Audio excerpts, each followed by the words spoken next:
21, irmãos.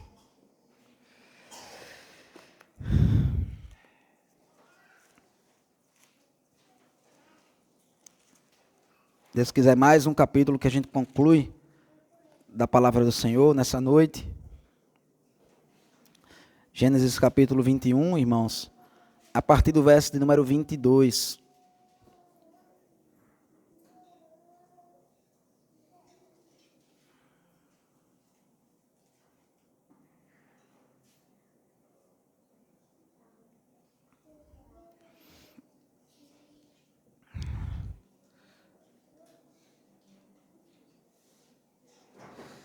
Gênesis capítulo 21, irmãos, a partir do verso número 22, diz assim a palavra do nosso Deus.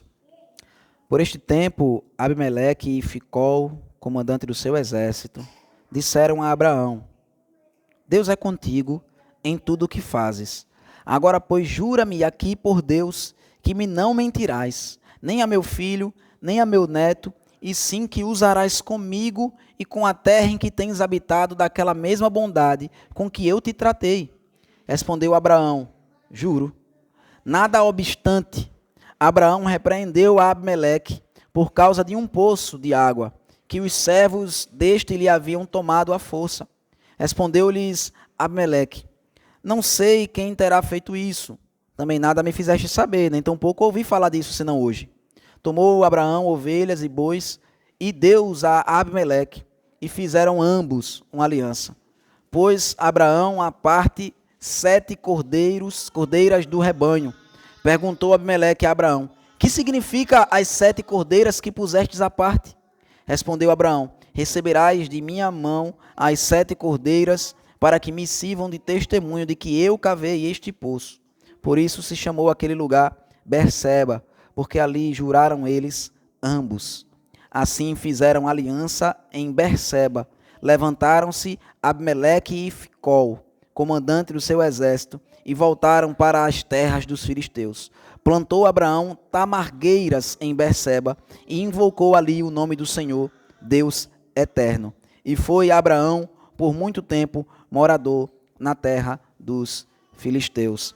Amém, irmãos. A palavra do nosso Deus. Vamos pedir ao Senhor para que possa nos abençoar através desse texto da palavra de Deus.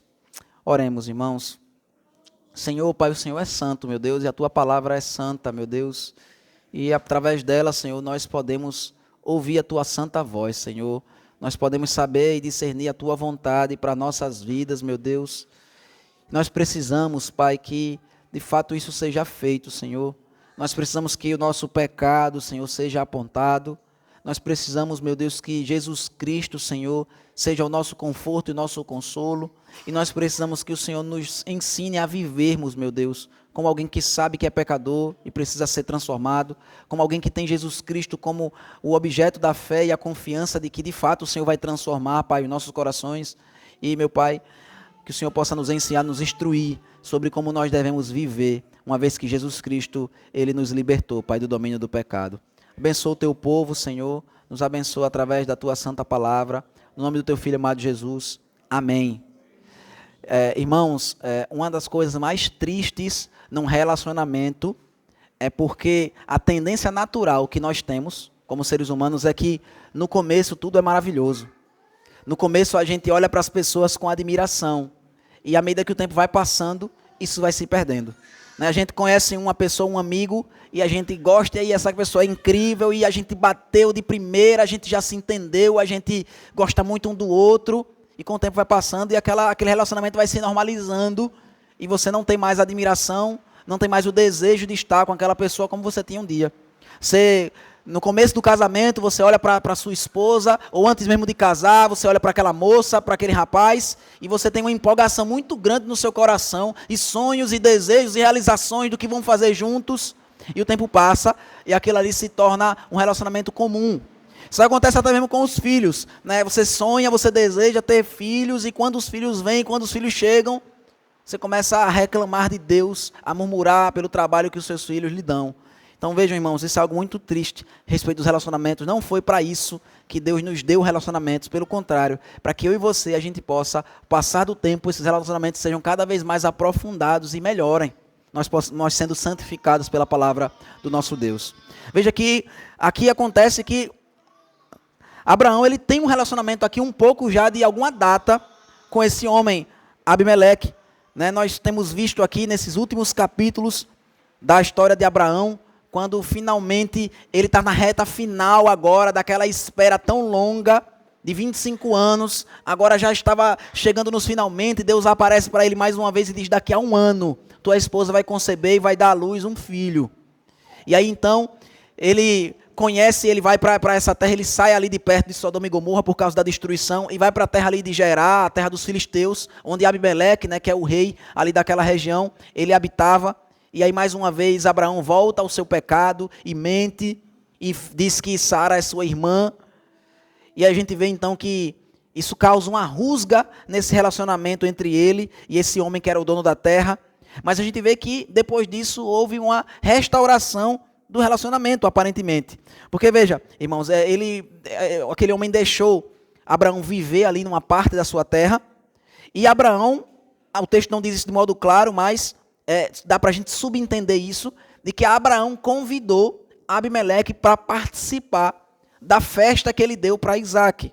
Porque a Bíblia fala que ele deu um grande banquete. Ou seja, haviam convidados e Abraão ele não tinha contato com os seus parentes, que era quem geralmente a gente chamava para essas festas. Então, provavelmente ele chamou as pessoas ali daquela região, inclusive Abimeleque. E a gente vê então que isso daqui, irmãos, serve para que Abimeleque ele participe da vida de Abraão e ele possa, inclusive, ver o que Deus opera na vida desse homem.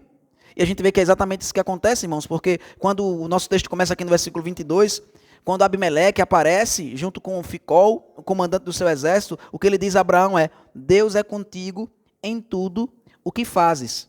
E veja que o que a Bíblia faz questão de dizer, irmãos, é que a expressão que aparece iniciando o versículo é por esse tempo. Ou seja, em que tempo esse? No tempo em que Abraão ele deu a festa para o seu filho, no tempo em que Abraão ele mandou o seu filho Ismael embora. Nesse tempo, Abimeleque aparece e diz, Deus é contigo em tudo o que você faz. Ou seja, ele estava ali vendo, estava ali observando tudo aquilo ali que estava acontecendo. Ele viu que Deus realmente deu um filho que tinha prometido há 25 anos para Abraão. Ele viu então que Abraão, ele confiando nessa promessa de Deus, de que aquele filho ia ser o seu herdeiro, ele tem coragem de deserdar, de mandar o seu outro filho embora, que estava se opondo ao filho da promessa. E Abimeleque então aparece e diz, Deus é contigo em tudo o que fazes. Veja, irmãos, que a vida de Abraão, até mesmo o ele mandar um filho ir embora aqui, como ele acabou de fazer, não impedia que as pessoas vissem que o que Abraão estava buscando fazer, em todas as coisas que ele fazia, era para a vontade de Deus, era de acordo com a vontade de Deus, e que Deus apoiava e estava com ele em tudo o que ele fazia. E aí, irmãos, essa é a primeira pergunta que a palavra de Deus nos faz nessa noite, qual é a impressão?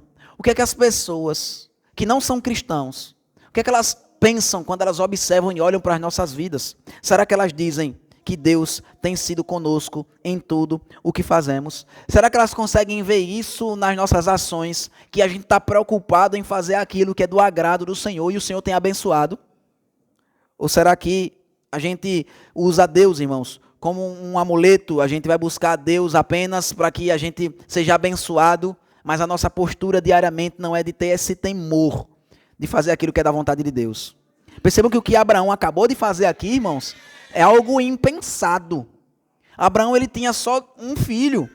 Ele agora com Isaac tinha 2. Ou seja, ele ia reduzir toda a expectativa dele de prosseguir a família dele, de o clã dele continuar, apenas com uma criança recém-nascida ali que tinha 3 anos. Essa estava sendo colocada a esperança, a expectativa dele toda nela, dessa criança. E o outro filho ele mandou embora. Quem mandaria um filho embora? Mas a gente vê que a palavra de Deus fala que foi o próprio Deus que ordenou. Manda o teu filho embora. Ou seja, é uma coisa que ninguém iria fazer se não fosse o próprio Deus que tivesse ordenado. Por isso Abimeleque consegue ver, olha, Deus ele tem estado contigo em tudo o que você faz. Você teve coragem até de fazer uma coisa dessa. Só que aí veja, irmãos, as nossas ações que trazem glória ao Senhor não vão apagar o nosso passado, não vão impedir que as pessoas se lembrem daquilo de mal e pecaminoso que nós já fizemos. Veja, porque Abimeleque chega ali para Abraão, junto com o seu comandante do exército, e diz: agora, pois, jura-me aqui, por Deus, que me não mentirás, nem a meu filho, nem a meu neto, e sim que usarás comigo, e com a terra em que tens habitado, daquela mesma bondade com que eu te tratei.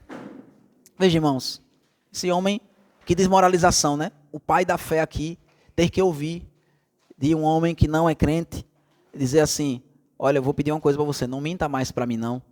Não minta mais para mim. Porque Abraão havia mentido, dizendo que a sua esposa é a sua irmã. E aí vejam, irmãos, Abraão poderia agora levantar a sua voz e dizer assim: mas cara, você quer estragar o nosso relacionamento, lembrando de uma coisa dessa que eu fiz no passado? Você não já reconheceu aí que tudo que eu faço está debaixo da vontade de Deus? Você não reconheceu aí que muitas outras coisas eu fiz depois disso que demonstra que eu temo ao Senhor? Não, irmãos, Abraão não fala isso, sabe por quê? Porque, de fato, a mentira, ele é um pecado que destrói relacionamentos, talvez mais do que qualquer outro. Porque quando você mente, quando você falta com a verdade, você faz com que as outras pessoas elas não possam mais confiar em você. Se você falar algo que não é verdadeiro, a respeito de qualquer assunto que seja, o que é que garante às outras pessoas que você também não é capaz de mentir sobre qualquer outra coisa? Porque, veja, irmãos, o que deveria nos impedir de mentir deveria ser o temor do Senhor. Alguém que chega e diz bem assim: não, olha, eu minto para o meu chefe lá no meu trabalho, quando eu chego atrasado eu dou uma desculpa ali, digo isso ou aquilo outro, mas para você eu nunca vou mentir. Veja, irmãos, como é que você pode confiar na pessoa dizendo isso? Como é que você, esposa, você, marido, como é que a gente vai poder confiar, irmãos, numa pessoa que ela usa da mentira? Então, quando eu e você, irmãos, nós faltamos com a verdade, nós não podemos reclamar ou exigir que a pessoa nunca mais desconfie daquilo que nós falamos. Obviamente, irmãos, vai precisar ser demonstrado os frutos dignos de arrependimento. A gente precisa demonstrar isso para as pessoas, para que as pessoas possam saber que podem confiar em nós, e o relacionamento ele pode ser plenamente restaurado, como nós vemos aqui, que o relacionamento entre Abraão e Abimeleque vai ser restaurado apesar da mentira. Mas veja que o pecado precisa ser tratado, esse problema precisa ser resolvido, apesar de já terem passado aqui vários anos, né, no mínimo 3 anos aqui, o tempo que Isaac já tinha de idade. Esse pecado, esse problema ainda não havia sido tratado. Às vezes a gente reclama que as pessoas trazem coisas do passado à tona, mas é porque, muitas vezes, irmãos, nós simplesmente lá no passado, a gente deixou para lá aquilo que nós fizemos contra as outras pessoas e não buscamos resolver os problemas do modo digno, do modo devido. Veja, a palavra de Deus nos ensina, irmãos, que arrependimento é a gente retornar, é a gente restaurar, é a gente restabelecer aquilo que foi destruído com o nosso pecado. Veja que faz parte do arrependimento, irmãos, a gente buscar reparar o dano que a gente causou. Às vezes não é necessário, não é possível você restaurar o dano de um modo perfeito, né? Eu me lembro de um exemplo que um professor me falou no seminário. Ele disse que uma esposa estava muito magoada com o marido que num jogo, né, era nos Estados Unidos isso, num jogo de beisebol, ele chegou lá no meio da arquibancada e ele gritou com a esposa dele, ele faltou com respeito com ela, disse: você me perturba demais, o juiz, e falou um bocado de palavras ali que não eram, enfim, o marido não deveria falar aquilo para sua esposa. E aí a esposa ficava magoada e aquele homem ele dizia: mas eu já pedi desculpa, pastor, eu já pedi desculpa, pastor. Aí ele diz: o que é que eu posso fazer mais? Se eu não tenho como reunir todo mundo que estava lá naquele dia para poder pedir perdão. Aí ele foi, olhou para a mulher e disse assim: você fica satisfeita se no próximo jogo, independente de quem esteja lá, ele se levanta e peça perdão para você diante das pessoas?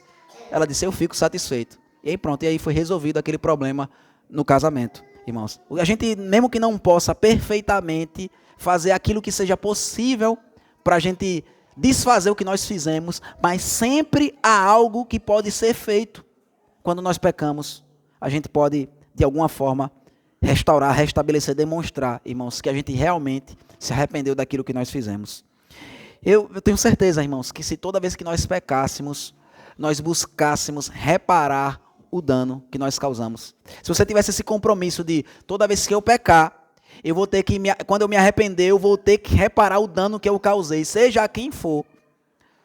Muitas vezes vai ser só você mentiu, você vai lá e você vai dizer para aquela pessoa, eu menti, aquilo que eu lhe contei foi mentira.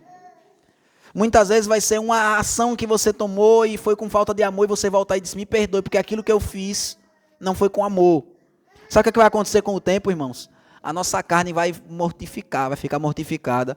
Ela vai ficar com raiva de estar sendo humilhada por ter que estar tendo que pedir perdão por tudo o que faz e fazer e tomar uma atitude em relação àquilo que a gente vai pensar duas vezes antes de pecar. A gente vai dizer, rapaz, não vai valer a pena não, vou pecar, vou ter que confessar o pecado, vou ter que me arrepender, vou ter que fazer algo para restaurar isso que eu destruí. E aí você vai ver que a nossa carne vai estar muito mais mortificada, irmãos. Veja que esse pecado foi agora trazido à tona porque não tinha sido tratado, mais de 3 anos depois. E então agora, Abimeleque quer da parte de Abraão uma demonstração clara do seu arrependimento. Qual é a demonstração clara do seu arrependimento? Diz, você nunca mais vai mentir para mim. Você nunca mais vai mentir para mim. Você assume um compromisso solene de que nunca mais você vai mentir para mim, nem para os meus filhos, nem para os meus netos. Você vai me tratar do mesmo jeito que eu lhe tratei aqui, com bondade, com justiça nessa terra. E a resposta de Abraão é, juro. E é interessante, irmãos, porque a gente tem uma visão que a gente aprendeu do catolicismo romano, geralmente, de que nós não podemos fazer juramentos, né? Que a Bíblia ensina que nós não devemos fazer juramento. Pelo contrário, irmãos, a Bíblia nos ensina vários juramentos que nós devemos fazer. Juramentos e votos que nós devemos fazer. O que a Bíblia condena, o que o nosso Senhor Jesus Cristo fala, são contra votos temerários. Quando a gente assume compromissos às pressas e impensadamente. Mas veja, a própria palavra de Deus diz, irmãos, que nós, quando a gente vai se casar, a gente vai fazer um juramento ali, vai fazer votos, a gente vai fazer um compromisso ali. A Bíblia fala a respeito de votos que os homens faziam, voto de Nazireu e tantos outros votos que você fazia de serviço no templo, por exemplo. A gente vê na Bíblia homens de Deus, né, aqui Abraão e tantos outros, a gente vê Davi e outros homens, eles fazendo juramentos, fazendo votos também. A gente vê Jonas falando lá no ventre do peixe que ele vai cumprir os votos que ele fez ao Senhor. A gente vê também o salmista falando isso outras vezes. Então a grande questão, irmãos, é que um juramento é algo solene que deve ser feito em momentos específicos da vida. Você não deve usar isso como brincadeira, porque quando você assume um compromisso de juramento, você está preso a ele para sempre. Você nunca mais vai poder voltar atrás naquilo, irmãos. Por exemplo, né, quando a gente vai se casar, a gente está dizendo ali, olha, até que a morte nos separe. Não tem a opção, né, de divorciar, não tem a opção de, se der errado alguma coisa no processo não der do jeito que a gente esperava, a gente vai abandonar o nosso marido, a nossa esposa. Eu não sabia que era tão difícil assim ser um marido bíblico. Eu não sabia que ser submisso ao meu marido ia causar um sofrimento, uma angústia tão grande na minha alma. Não importa, porque você assumiu um juramento. Você fez um compromisso diante de Deus, então você vai honrar o compromisso que você fez. Exatamente isso que nós aprendemos, irmãos, no Salmo 15, que diz, jura com perda, mas não volta atrás. Você vai fazer um juramento e mesmo que você tenha um prejuízo com aquilo e tem que obedecer aquele juramento, você não vai deixar de obedecer, de cumprir aquele voto que você fez. Obviamente, a não ser que você tenha feito um voto pecaminoso, né? Você fez um compromisso de modo pecaminoso, por exemplo, irmãos, como Herodes. Herodes, a gente vê que ele chega ali para a sobrinha dele que está dançando, ele diz, minha filha, você pode me pedir o que você quiser, for até metade do meu reino, eu lhe dou. E aí o que é que ela pede? Ela diz, eu quero a cabeça de João Batista numa bacia. E aí, numa bandeja, né? E aí, o que é que ele deveria ter feito? Não cumprido ali a palavra dele. Porque se ele cumprisse a sua palavra, ele estaria pecando. Ele matou um homem para que ele pudesse honrar a palavra dele, o compromisso que ele tinha feito ali com aquela moça. Mas não sendo esse o caso, irmãos, se a gente fez um compromisso, a gente fez um voto, a gente vai ter que honrá-lo até as últimas consequências, independente daquilo que a gente vai perder. Então vejam só, irmãos, a gente vê aqui sendo dito que Abraão ele assumiu então esse compromisso de não mais mentir. E aí então, Abraão, depois que ele assumiu esse compromisso, tá tudo bem, né? É como se ele dissesse, não, você tá certo, realmente eu menti e agora eu preciso estar assumindo um compromisso de que não vou mentir mais. Porque se eu simplesmente disser, não vou mentir, sem assumir um compromisso, o que é que garante de que agora eu vou falar a verdade? Porque se eu mentir antes, Então ele está assumindo esse compromisso aqui justamente como uma garantia de que ele não iria mais mentir. Porque a partir do momento que ele assumir esse compromisso, irmãos, as consequências seria a pena de morte para Abraão se ele voltasse a mentir. Então Abraão, depois que ele assume esse compromisso, ele diz, a Bíblia fala, ele repreendeu a Abimeleque, né? Talvez repreendeu seja uma tradução um pouco pesada, né? Mas ele vai reclamar, ele vai fazer uma petição, vai falar algo ali com Abimeleque por causa de um poço de água que os servos desse lhe haviam tomado à força. Vejam só, irmãos, ele diz, olha, porque o que foi que Abimeleque acabou de dizer para ele? Você vai usar com a mesma bondade que eu lhe tratei aqui na terra. Ele está dizendo, tudo bem, eu assumo esse compromisso. E assumi o compromisso. Só que ele diz assim, olha, agora eu queria só que você entendesse uma coisa também, olha. Na verdade, eu não fui tão bem tratado assim como você está pensando, não. Na verdade, os servos teus aí tomaram um poço meu à força. Ou seja, irmãos, isso aqui é uma acusação grave que Abraão está fazendo, porque um poço, irmãos, era algo muito valioso. Né? Um poço ali, a água, ainda mais nessa região aqui, valia muito, né? E naquele tempo ainda mais, valia muito. A gente vê, inclusive vai ver aqui na genealogia de Ismael, que um dos homens é notificado, né? Faz menção disso, mais na frente, alguns capítulos, vai dizer que um dos descendentes de Ismael achou água no deserto. Você vai fazer menção disso, de algo tão importante que era você encontrar água nessa região aqui. E aí então, irmãos, a gente vê que Abraão ele faz essa queixa, essa reclamação, mas algo muito interessante, irmãos, nessa reclamação que Abraão faz. Porque, vejam, ele poderia ter feito essa reclamação antes já. Não foi agora que o homem tomou o poço dele. Não foi agora que fizeram isso com ele de tomar o poço. Foi a fazer algum tempo. A gente não sabe exatamente quanto tempo, mas obviamente não foi nessa circunstância aqui. E a resposta que Abimeleque deu foi, não sei quem terá feito isso. Também não me fizeste saber, nem tampouco ouvi falar disso, senão hoje. O que é que ele está dizendo aqui? Ele está dizendo, olha, você nunca me falou a respeito disso. Então o que é que a gente entende disso, irmãos? Que Abraão, ele escolheu sofrer o dano. Veja, Abraão, ele não já tinha mentido. Ele não já tinha mentido para Abimeleque. Ele poderia ter, quando alguém tomou o poço dele, ter ido lá reclamar, olha Abimeleque, um servo teu tomou o meu poço. Só que provavelmente por que foi que Abraão não fez isso? Porque ele disse, olha, meu relacionamento já está desgastado por conta da mentira que eu contei. Eu não vou querer desgastar o nosso relacionamento mais ainda. Então ele esperou uma ocasião específica para poder falar a respeito daquele assunto. Embora, irmãos, um poço fosse uma das coisas mais valiosas que existiam naquela época. Mas veja que Abraão ele não fez, não entrou em desespero. Não foi tomado da carnalidade porque alguém ofendeu o seu direito, porque alguém arrancou dele aquilo que o pertencia. Ele esperou o momento adequado, irmãos, para exigir, para pedir, para solicitar que o seu direito fosse atendido. Veja aí você, irmãos, eu e você, a gente deve escolher perder nesse mundo. Eu e você, a gente deve escolher perder nesse mundo, se for para que o nome de Deus seja glorificado. Veja, isso não significa que todo tipo de injustiça, eu e você, a gente precisa sofrer, para que, e a gente não pode exigir nunca nosso direito, porque senão a gente não é crente. Se a gente entrar na justiça contra alguém, a gente não é crente. Não é isso que a Bíblia ensina. Que a Bíblia ensina que a gente deve fazer um juízo de valor muito específico, irmãos. A gente deve ter um coração muito sensível e submisso à vontade de Deus, para que quando acontecer algo nesse sentido, quando alguém nos ofender, quando você tem um direito agora de exigir algo da parte de alguém, você vai pensar duas vezes. Você vai ver o que é que vai mais trazer glória para Deus. Vai ser eu exigir isso ou vai ser eu deixar isso para lá, pelo menos temporariamente?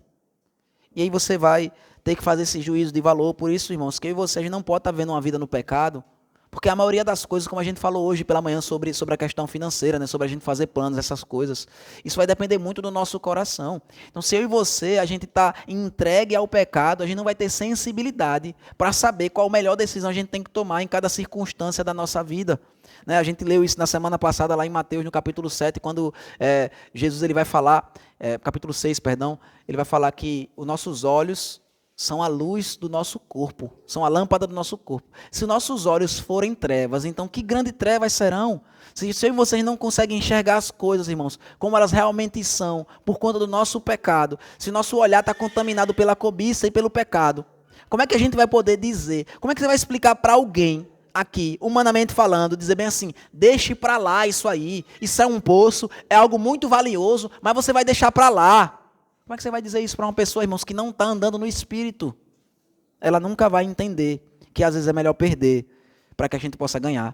Mas lembra que é essa a essência do Evangelho, irmãos. Jesus Cristo, ele perdeu tudo para que eu e você a gente pudesse ser salvo. Jesus Cristo, ele nos chama a negarmos o nosso próprio eu para que a gente possa conquistar algo. Através da perda, irmãos, através de negar a si mesmo, através de você não exigir o seu direito, na maioria das vezes, que você vai glorificar o nome de Deus. Isso é uma demonstração até de confiança no Senhor, irmãos. Veja, Abraão, ele confiava que Deus ia mostrar outro poço para ele. Ele sabia que Deus não ia deixar de sustentá-lo, que o poço ali, irmãos, é um meio através do qual Deus sustenta a vida de Abraão, mas que Deus ele pode sustentar a vida de Abraão de qualquer outra forma, se Deus assim quiser. Deus pode fazer, irmãos, sair água da rocha, se Deus quiser. Deus ele pode fazer cair pão do céu, irmãos, se ele quiser. E ele já fez isso para sustentar o seu povo. Então eu e você, a gente pode confiar plenamente em Deus. A gente não precisa exigir o nosso direito para que a gente possa ter uma vida confortável aqui nesse mundo. Veja então, Abraão esperou o momento correto e ele fala a respeito disso com Abimeleque. Irmãos, tem uma coisa que começa a ficar um pouco preocupante a respeito de Abimeleque. Mais uma vez ele está inocente. Da outra vez ele disse para Deus, né? Ele chegou para Deus e disse assim: Senhor, eu não sabia que ela era a esposa dele. Ela não me falou que era irmã dele? Ele não me falou que ela era irmã dele? Então, Senhor, tem duas testemunhas aí falando. Como é que eu poderia saber? E aí Deus disse: eu sei, você está inocente.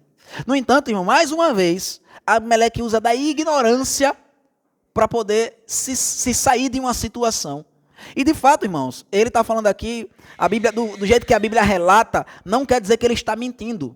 Provavelmente ele está falando aqui a verdade, que ele não sabia disso, não sabe quem fez, e Abraão nunca falou a respeito desse assunto, senão hoje. No entanto, eu e você, a gente tem que procurar saber das coisas, irmãos. Aquelas coisas que estão debaixo da nossa responsabilidade, a gente precisa saber. A gente precisa saber, irmãos, como é que está o coração da nossa esposa. A gente precisa saber como é que está o coração dos nossos filhos. A gente precisa saber e cuidar das coisas que Deus colocou debaixo da nossa autoridade. A gente não pode alegar ignorância sobre as coisas que Deus ordenou que nós fizéssemos e que nós cuidássemos dela aqui na terra. Então Abimeleque aqui, ele é responsável por tudo o que os servos dele fazem. Ele não pode alegar ignorância aqui para dizer, eu estou inocente nisso. Dessa vez não, irmãos. Dessa vez Abimeleque, ele é responsável, porque foi o seu servo que o representa, aquele que está debaixo da sua autoridade, foi que cometeu esse pecado aqui contra Abraão. Então ele não pode alegar ignorância dessa vez. E a Bíblia fala então que Abraão não quis discutir o assunto. Abraão quis resolver o problema. Abraão tomou então ovelhas e boi e deu a Abimeleque e fizeram ambos uma aliança. Pôs Abraão à parte 7 cordeiras do rebanho e Abimeleque perguntou a Abraão: que significam essas 7 cordeiras que puseste à parte? Respondeu Abraão: receberás das minhas mãos as 7 cordeiras para que me sirvam de testemunho de que eu cavei esse poço. Por isso chamou-se aquele lugar de Berseba, porque ali juraram a eles ambos. É muito interessante, irmãos. Abraão, ele é um homem muito esperto e usa a sua inteligência de um modo muito santo. Sabe por quê? Porque aí a gente consegue perceber aqui no texto que, na verdade, a preocupação de Abraão não era com o poço. Ele não estava preocupado, ele não estava agora falando do poço, porque agora ele pode falar e ele não vai ser mal interpretado. Porque agora ele resolveu o problema da mentira e ele vai falar do poço. Não, irmãos. A gente percebe que, na verdade, a intenção de Abraão era fazer com que aquilo ali fosse um memorial. Veja o que ele vai fazer. Ele vai pegar 7 cordeiras à parte e ele faz uma aliança com Abimeleque, e essas 7 cordeiras têm um significado específico que Abimeleque até não entendeu. E ele vai explicar, ele vai dizer: não, olha, essas 7 cordeiras significa que eu estou comprando aqui, ou melhor, que eu estou lhe dando em relação a esse poço aqui. Ele não poderia, irmãos, o poço não já foi reconhecido que era dele, ele poderia não ter dito nada e o poço ficar sobre a sua posse. Mas ele diz: eu vou dar isso, sabe por quê? Porque eu quero que fique marcado, eu quero que fique registrado que esse poço aqui fui eu que cavei. E por quê que ele faz isso, irmãos? Porque ele quer que ninguém nunca mais possa tomar esse poço dele? Não. A gente vai ver, irmãos, como é que o texto vai terminar. Vai dizer que eles fizeram uma aliança em Berseba, ou seja, ele mudou o nome daquele local por causa dessa aliança que ele fez, por causa dessas 7 cordeiras que ele deu. O nome Berseba significa, representa um local, né? Tem alguns significados, alguns nomes que podem ser traduzidos, mas provavelmente faz referência ao fato dele ter dado 7 cordeiras num poço. E aí, O que é que acontece? Eles vão embora depois de ter feito uma aliança com Abraão. A Bíblia diz que Abraão plantou tamargueiras em Berseba e invocou ali o nome do Senhor, Deus eterno. Veja, olha o que Abraão conseguiu fazer, irmãos. Um poço que ele havia perdido, ele conseguiu recuperar aquele poço como um sinal de que Abraão habitou ali naquela terra, que o nome daquele local ali é o nome que foi dado em relação a justamente uma prova de que Abraão habitou ali naquele local. Ele então planta uma tamargueira, irmãos. O que é uma tamargueira? É uma planta que tem um ditado que diz que quem planta tamargueira não come tamargueira, porque o tempo que ela passa para poder crescer e dar fruto é muito tempo. Eu não me lembro agora o tempo exato, eu acredito que de 80 a 120 anos era o tempo que demorava para ela crescer. Então o que é que acontece, irmãos? Abraão tem um poço ali e ele tem uma planta ali que centenas de anos depois vai ser vista e o nome daquele local foi mudado porque ele adorou ali, ele invocou ali o nome do Senhor. E veja qual o nome que ele chama para Deus, irmãos. É a primeira vez que esse nome vai aparecer na Bíblia em relação a Deus. Ele invoca ali o nome do Senhor, e qual é o nome que ele chama? Deus eterno. E a gente vê aqui, irmãos, que a expectativa de Abraão não era simplesmente um poço, não era simplesmente a sua vida ali naquele local fosse mais confortável, porque ele tinha mais um poço agora para poder sobreviver com aquele poço. Não, ele estava querendo marcar ali um território. E veja, o nome que ele diz ali, ele chama Deus de um Deus eterno. Por quê, irmãos? Porque Abraão aqui ele já entendeu que o filho dele não é para ele. Ele já entendeu que o nascimento de Isaac, irmãos, representa algo muito mais profundo e algo muito maior do que apenas um descendente que foi dado a um homem idoso. Ele sabe que a promessa que Deus fez para ele, irmãos, vai se cumprir, vai se perpetuar por gerações. Que aquilo ali que Deus começou a fazer através dele, irmãos, vai ser para abençoar todas as famílias da terra. Então, ele chama Deus de um Deus eterno, porque ele não está mais preocupado, irmãos, que Deus supra as necessidades temporais de Abraão. Ele não está preocupado em que Deus ele vai me abençoar através do meu filho apenas. Eu não vou ser envergonhado porque eu não tenho mais filhos. Agora eu tenho um filho. Não é essa a preocupação de Abraão. A preocupação de Abraão é que o Deus eterno, que mesmo depois que ele passar, vai abençoar a sua descendência, que vai poder comer daquelas tamargueiras ali, porque Deus prometeu toda aquela terra, que nesse momento aqui pertencia a Abimeleque, mas toda aquela terra ia ser possuída pelos seus descendentes, representando a possessão, irmãos, da novos céus e da nova terra, que pertencerão a todo o povo de Deus, daqueles que também colocaram sua confiança no Deus eterno, daqueles que também estão dispostos a negar o seu próprio eu e até mesmo a perder nesse mundo, porque o seu coração e a sua expectativa não está na cidade que os homens podem construir, mas está na cidade celestial, cujo Senhor é o arquiteto. Amém, irmãos? Que Deus nos abençoe. Abraão morou muito tempo ali na terra dos filisteus. Louvado seja o Senhor. Vamos orar, irmãos.